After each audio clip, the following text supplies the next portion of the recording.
Hi everyone. This time I'll give you an update dito sa mga halaman natin sa balcony dito sa taas sa may terrace namin. Nabigyan ko na kayo ng update dun sa mga halaman natin sa garden sa baba.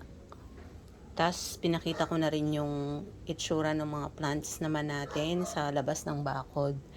And for the last part ng aking update, sa mga plants natin dito sa Cavite, I'm showing you now itong mga halaman na nandito sa balcony sa taas naman.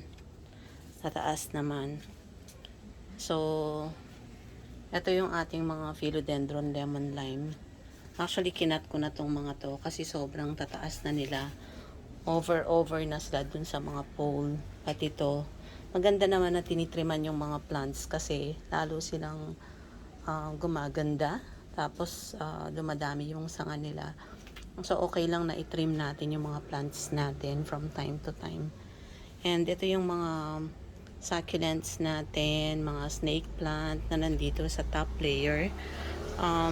Nabanggit ko or nag-video ako na nagdala na rin ako ng mga ibang succulents sa Pampanga. So itong mga nandito, iilan na lang. Yung iba, ayan no, medyo patay na yung mga ibang succulents natin. Madami rin akong mga trim dito. Ayan no, tingnan nyo to. Ito, tsaka yan, parehas yan. So pag hindi yan kinakat, ganito siya. Tapos lumalaki siya ng ganyan. Diretso. Tapos nagiging bare yung stem niya. So ang ginawa ko nung isang araw, pinagkakat ko yung mga matataas. So tignan nyo, di ba? Ang ganda pala pag kinato, nagiging multi-branch siya. Parang nagiging style siya ng rubber plant. Kapag kinat mo yung stem, nagmo-multi-branch. Ngayon ko lang nakita to. Ngayon ko lang napansin. Ito yung mga kinat ko nung nakaraan, na nag-multi-branch sila. So, pag lumaki yan, mas magandang tignan. Ayan. So, ayan ang mga natin. Tinanggal ko na yung mga halaman sa lower layer. Kasi since hindi ko nga sila nababantayan, mas maganda na concentrated na lang yung mga plants natin sa isang lugar. Tapos tignan nyo yung ating mga rubber plant. Ang tataas na ng mga rubber plant natin. Itong mga to supposedly napopropagate ko na or namin ni Daddy June, pero hindi nga namin sila mapropagate. Pero ang nakakatuwa dito, ayan, nagaano sila, may mga palabas sila na sanga dito sa mga nodes nila. Ayan, may mga palabas. Ito, sinugatan ko rin. Kasi pag sinugatan mo yung mga stem nila after the node, maglalabas siya ng sanga. Parang ganito. Maglalabas siya ng ganyan. Ayan. Napakita ko pa sa inyo yung mga iba. Ayan ito yung mga sinasabi ko sa inyo. Ayan. So, sanga yan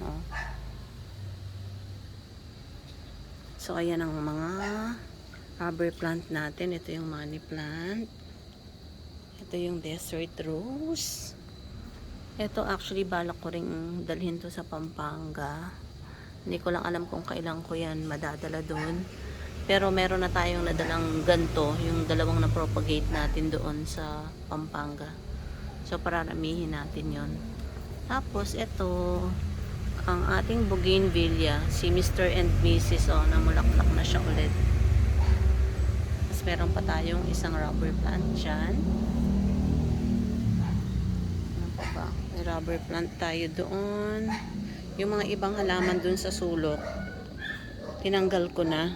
Kasi madumi dito So nagbabawas ako ng halaman dito sa taas para mas madali ngang i-maintain. Ayan ang ating mga rubber plant. Tapos dito sa table, kagaya ng pinakita ko sa kanya, ayan pinutol ko sila kasi sobrang tataas na. sobrang tataas na. So, hintayin ko na lang tumubo ulit yan. Tapos, meron tayong isang snake plant dito. So, konti na lang ang aking halaman dito sa terrace. At concentrated na lang sila halos. Magkakadikit na sila. Para mas madali nga silang maalagaan ni Kuya. Kasi mahirap din yun, nag-work siya, tapos may mga binabantayan pa siyang mga plants. So, ito lang ang update ko dito sa ating balcony garden.